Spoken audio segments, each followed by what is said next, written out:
கர்த்தருக்கு ஸ்தோத்திரம். ஆண்டவராக இயேசு கிறிஸ்து உங்களை ஆசீர்வதிப்பாராக. இப்பொழுதும் வேதத்திலிருந்து ஒரு பகுதிகளை நாம் கற்றுக்கொள்ளுவோம். ஆண்டவராக இயேசு கிறிஸ்துவை இரட்சகராக ஏற்றுக்கொண்டு வாழ்ந்து கொண்டிருக்கிற கர்த்தருடைய பிள்ளைகள், அதாவது கிறிஸ்தவர்கள், அவர்களிடத்துல இருக்க வேண்டிய ஒரு 8 நிலைகள் குறித்து அப்போஸ்தலனாக பேதுரு அவர் எழுதின 2ஆம் நிருபத்தில் 1ஆம் அதிகாரத்திலே நாம் அதில் வாசிக்கிறோம். அதை குறித்து சிறிது நேரம் தியானிக்கலாம். அவர் என்ன சொல்கிறார் என்று முதல் நிலை என்ன அப்படின்றால் விசுவாசம். பேதுரு எழுதின 2ஆம் நிருபத்தில் 1ஆம் அதிகாரத்துல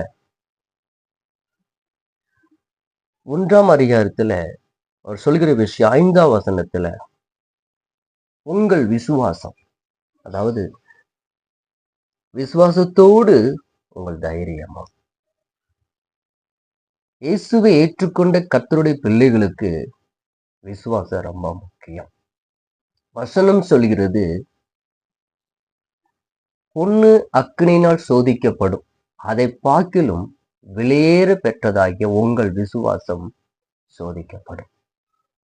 நாம் இயேசுவை விசுவாசிக்கிறோம். இரட்சகராக இயேசு கிறிஸ்து எனக்காக மீண்டும் வருவார் என்று நாம் விசுவாசிக்கிறோம். நித்திய ஜீவனை கொடுப்பார் என்று விசுவாசிக்கிறோம். கர்த்தருடைய பிள்ளைகளுக்கு இயேசு மேல இருக்கிற விசுவாசம் இன்னும் அதிகமாக நமக்கு வேணும்.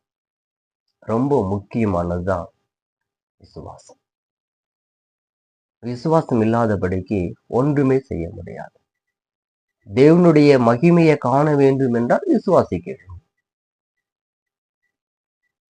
நமக்கு ஒரு அற்புதங்களோ நடைபெற வேண்டும் என்றால் அவரிடத்தில் ஜெபித்து நாம் விசுவாசிக்க வேண்டும்.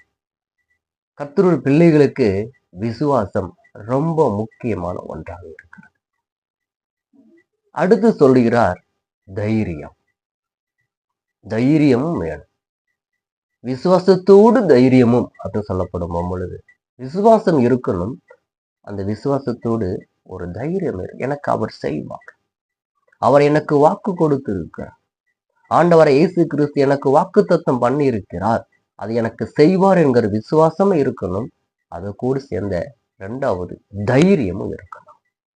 வசனம் சொல்லுகிறது, எபிரேயருக்கு எழுதின நிருபம் 10ஆம் அதிகாரம் 35ஆம் வசனம் சொல்லுகிறது, மிகுந்த பலனுக்கு ஏதுவான உங்கள் தைரியத்தை விட்டு விடாது. அப்ப அந்த தைரியம் மிகுந்த பலனுள்ளது. அப்பேற்பட்ட தைரியம் ஒரு பிரச்சனைகள் வரும்போது, ஒரு போராட்டங்கள் வரும்போது, ஏதோ ஒரு விதத்துல நீங்கள் பாதிக்கப்படும் பொழுது இயேசு கிறிஸ்து மேல விசுவாசம் இருக்கிறீர்கள். அந்த விசுவாசம் மாத்திரம் உங்களுக்கு போதாது. அந்த விசுவாசத்தோடு கூட தைரியம் இருக்கணும். அவர் எனக்கு செய்வார் என்கிற ஒரு தைரியம் உங்களுக்குள்ள இருந்தால் நீங்கள் அதை ஜெயம் எடுக்க முடியும். கர்த்தருடைய பிள்ளைகளுக்கு மிகுந்த பலனுக்கு ஏதுவான உங்களுடைய தைரியத்தை நீங்கள் விட்டுவிடக்கூடாது. அடுத்து 3ஆவதாக ஞானம் என்று சொல்லப்பட்டிருக்கு. அதாவது தைரியத்தோடு ஞானமும். இப்ப ஞானம் இருக்கணும். ஞானம் இல்லாமல் இருக்கணும். கர்த்தருடைய அறிந்த பிள்ளைகளுக்கு ரொம்ப ஞானம் முக்கியம். ஞானம் 2 வகைத்துல இருக்கிறது. ஒன்று உலக ஞானம், ஒன்று கர்த்தர் கொடுக்கிற ஞானம். கர்த்தருக்கு பயப்படுதலே ஞானத்தின் ஆரம்பம். நீ கர்த்தருக்கு பயப்பட ஆரம்பிச்சிட்ட அப்படின்னா அவருடைய வேதத்தை கைகொண்டு அதன்படி நடக்கும் போகும்பொழுது நீ கர்த்தருக்கு பயப்படுகிற. கர்த்தருக்கு பயப்படும் பொழுது கர்த்தர் உனக்கு ஞானத்தை கொடுக்கிறார். கர்த்தர் கொடுக்கிற ஞானம் எப்படி இருக்குமா? அது ஜோதிகளின் பிதாவாகிய பரலோகத்திலிருந்து உண்டாகி நம்ம இடத்தில் வருகிறதா.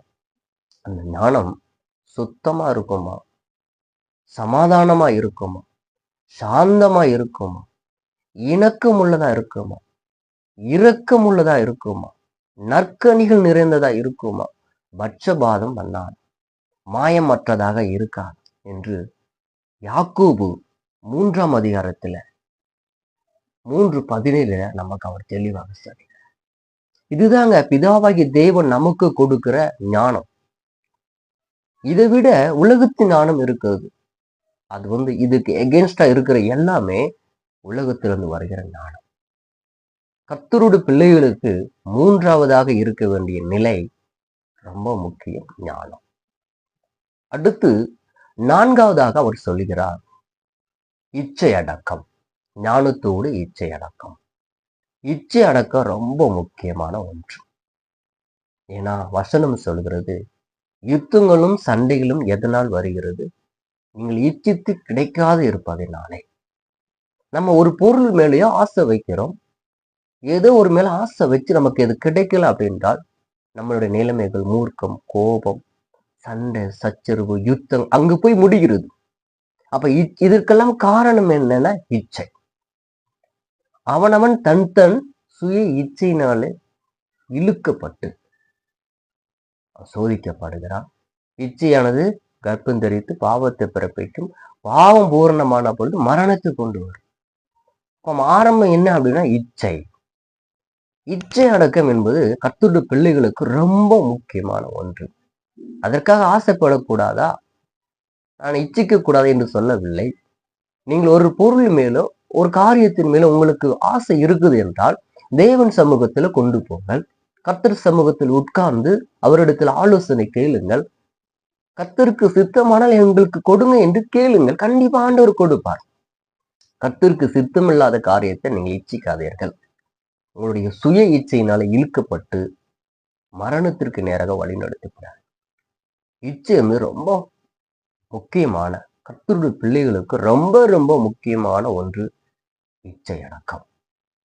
இச்சை அடக்கம் ரொம்ப கவனமா இருக்கணும். இச்சை அடக்கத்தை பத்தி யாக்கோபு 4:1, யாக்கோபு 1:13, யாக்கோபு அதிகாரத்துல நிறைய இச்சை அடக்கத்தை பத்தி அவர் அங்கே விவரித்து சொல்கிறத பார்க்க முடியும். அடுத்ததாக 5வதாக கர்த்தருடைய பிள்ளைகளுக்கு இருக்க வேண்டிய நிலைமை பொறுமை. பொறுமை ரொம்பவும் முக்கியமான ஒன்று. கர்த்தர் வருவார் என்று பொறுமையாக நம்ம காத்திருக்கிறோம். யோபுவின் பொறுமையை குறித்து கேள்விப்பட்டு இருக்கிறோம். யோபு நீடிய பொறுமையாக இருந்தார். அதற்கப்புறம் நடந்த கர்த்தர் கொடுத்த ஆசீர்வாதத்தையும் நம்ம பார்க்கிறோம். ஆண்டவராய் இயேசு கிறிஸ்து பாருங்கள், அவரும் நீடிய பொறுமையாக இருந்தார்.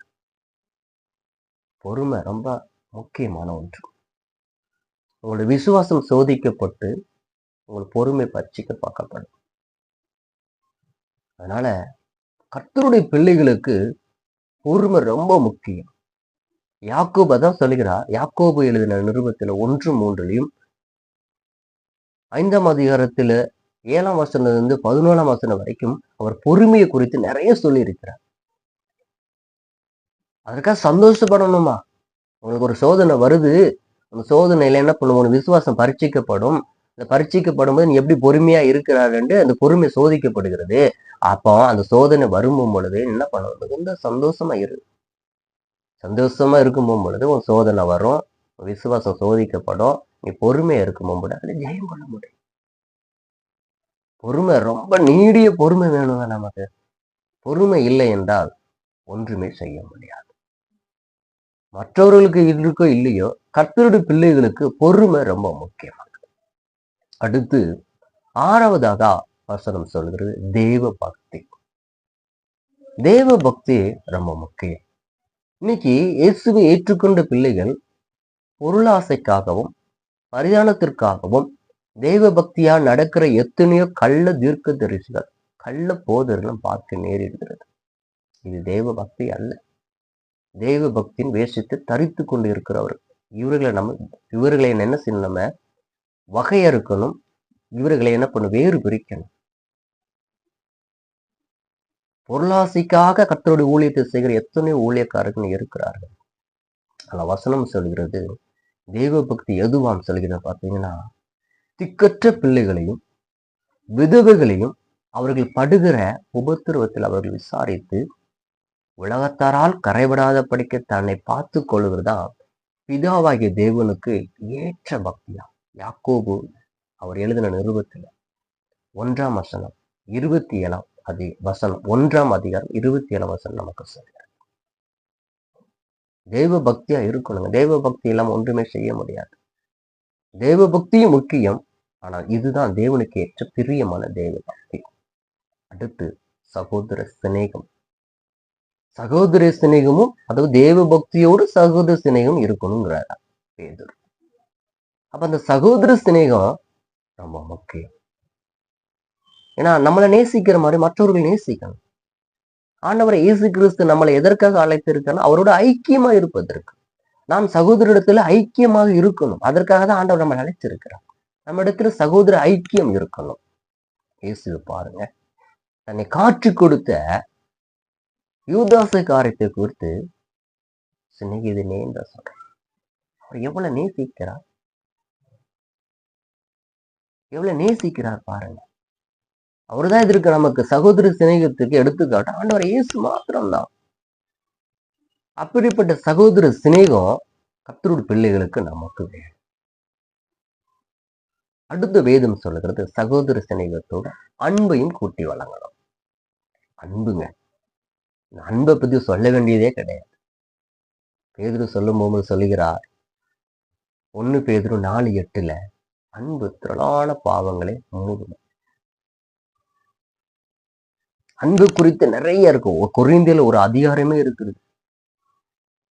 யோவானுடைய வசனத்தெல்லாம் எடுத்து தியானிக்கும் பொழுது, யோவான் எழுதின சுவிசேஷம், யோவான் 1ஆம் நிருபம், 2ஆம் நிருபம், 3ஆம் நிருபத்துல வாசிக்கும் போது பாருங்க, ஃபுல்லா அன்பு பத்தியே சொல்லியிருக்கார். ஆண்டவரும் சொல்லியிருக்காரு, உன்னிடத்தில் இன்னும் அன்பு கூறுவது போல பிறரிடத்தில் அன்பு கூறுங்க. நம்ம இடத்துல எவ்வளவு அன்பு கூறுகிறோம், அதே மாதிரி நீ அன்பு கூறுன்றா ரொம்ப முக்கியம். அன்பு வேணும். ஒரு கிறிஸ்துவனுக்கு இருக்க வேண்டிய நிலைமை, முதலாவது விசுவாசம், 2வது தைரியம், அடுத்து ஞானம், இச்சை அடக்கம், பொறுமை, தேவ பக்தி, சகோதர சிநேகம், அன்பு. இதெல்லாம் ஒரு கிறிஸ்துவனுக்குள்ள இருந்தால் மாத்திரமே அவன் கிறிஸ்தவன். இது அப்போஸ்தலனாகிய பேதுரு எழுதின 2ஆம் நிருபத்துல 1ஆம் அதிகாரத்துல 5-7 அவர் ரொம்ப தெளிவாக நமக்கு சொல்லி வைத்திருக்கிறார். இப்படி ஒரு மனிதனுக்குள் இருக்கப்பட்டால் மாத்திரம்தான் அவன் கிறிஸ்தவன், இல்லைன்னா அவன் கிறிஸ்தவன் கிடையாது. இது உனக்குள் இருந்தால், அதற்கு கீழே அவர் சொல்லி இருக்கிறார். வசனம் பாருங்க, 10ஆம் வசனம் சொல்லுகிறது, 8ஆம் வசனமும் சொல்லுகிறது, இயேசுவை நீ தெரிந்து கொண்டால், இந்த இதெல்லாம் உனக்குள் காணப்பட்டால் நீ சும்மா இருக்க மாட்ட, வீணரும் கனியற்றவர்களாக இருக்க மாட்டோம் என்று பேதுரு சொல்கிறார். இதெல்லாம் உனக்குள்ள காணப்படும் பொழுது நீ இயேசுவுக்காக எதாட்டும் செய்வ, இயேசுவுக்காக கனி கொடுப்பேன் என்று சொல்லுகிறார். அடுத்து அதே 10ஆம் வசனம் சொல்லுகிறது, நீ ஒரு காலம் இடறி விழவே மாட்டே. இது உன்னிடத்துல காணப்பட நீ ஒரு காலம் விழுந்து போகவே மாட்டேன், இடறி விழவே மாட்டேன், உனக்கு இடரில் இருக்கவே இருக்காது என்று சொல்கிறார். அப்ப நாம் எத்தனை இடத்துல இடறி விழுகிறோம், அதற்கெல்லாம் காரணம் அவர் சொன்ன நிலைமை நம்ம இடத்துல இல்லை. இதெல்லாம் இருந்தால் நாம் ஒரு நாளும் இடறி விழவே மாட்டோம். ஒரு கிறிஸ்துவருக்குள்ள காணப்பட வேண்டிய ஒரு குணாதிசயம் கூட நீங்க வைத்துக் கொள்ளலாம். அடுத்து சொல்கிறார் பாருங்க, வசனம் 11ஆவது வசனம் சொல்கிறது, இந்த ராஜ்யத்திற்கு பிரவேசிக்க பரிபூரணம் நமக்கு உண்டாகிறதா. இதெல்லாம் நம்ம இடத்தில் காணப்பட்டால் நித்திய ராஜ்யத்திற்குள்ள பிரவேசிக்கிற பரிபூரணம் ஒரு கிறிஸ்தவர்களுக்கு இருக்கும் என்று அவர் சொல்கிறார். எவ்வளவு முக்கியமான நிலைமைகள் என்று பார்த்துக்கொள்ளுங்க. ஒருவேளை இது உங்கள்கிட்ட இல்லைன்னு வச்சுக்கோங்களேன், அதுக்கும் அவர் சொல்லுகிற வசனம் 1:9 சொல்லுகிறது, முன்பு செய்த பாவங்களை கலர மறந்து போய் கண் சொருகி போன குருடன் போல இருக்கிறான். நீ இயேசுவை ஏற்றுக்கொண்டு இதெல்லாம் உன்னிடத்தில் காணப்படவில்லைன்னு நினைச்சுக்கேன், உன்னுடைய பாவங்களுக்கு அவர் மரித்து அவர் உயிர் தெழுந்து அவர் உனக்கு செய்த பாவங்கள்லாம் மறந்து கண் சொருகி போன குருடன் போல இருக்கிறாய் என்று பேதுரு சொல்கிறார். நீ கண் சொருகி போன குருடனா இருக்கிறையா, இல்ல அவருக்காக கனி கொடுக்கிறியா, நீ இடறி விழாம இருக்கிறையா, இல்லையா நித்திய ஜீவனுக்குள்ள பிரவேசிக்கிற பிரவேசம் உனக்கு கொடுக்கப்பட்டிருக்கு என்பதை தன்னைத்தானே நீங்களே உங்களை நிதானித்துக் கொள்ளுங்க. பேதுரு இன்னும் அந்த நிருபத்துல, அந்த அதிகாரத்துல இன்னும் அதிகமா வாசிக்கும் போது சொல்லுகிற விஷயம், இது நான் உனக்கு நினைப்பூட்டுகிறேன்ப்பா, இது நான் உனக்கு நினைப்பூட்டி எழுப்பி விடுகிறேன், இது நினைப்பூட்டு உனக்கு புரோஜனப்படுகிறேன்னு சொல்லிட்டு அடிக்கடி அந்த வார்த்தைகளை அவர் அங்க பயன்படுத்தி கொண்டே இருக்கிறார். எனக்கு அருமையான கர்த்தருடைய பிள்ளைகளே, அவர் மாத்திரம் உங்களுக்கு நான் நினைப்பூட்டல, நானும் உங்களுக்கு நினைப்பூட்டுகிறேன். ஒருவேளை நமக்கு இதெல்லாம் நம்ம இடத்தில் காணப்படாதபடிக்கு நாம் இருந்தோம் என்றால் நம்மளை மாற்றிக் கொள்ளுவோம். நாம் மனம் திரும்பும். கர்த்தர் சமயமாய் இருக்கிறார். இனி காலங்கள் செல்லாது. ஆண்டவருடைய வருகை அதி சீக்கிரத்துல இருக்கிறது என்பது உணர்வடைந்து நீங்கள் உங்களை மாற்றிக்கொள்ளுங்க. ஆண்டவராக இயேசு கிறிஸ்து உங்களை ஆசீர்வதிப்பாராக. ஆமென்.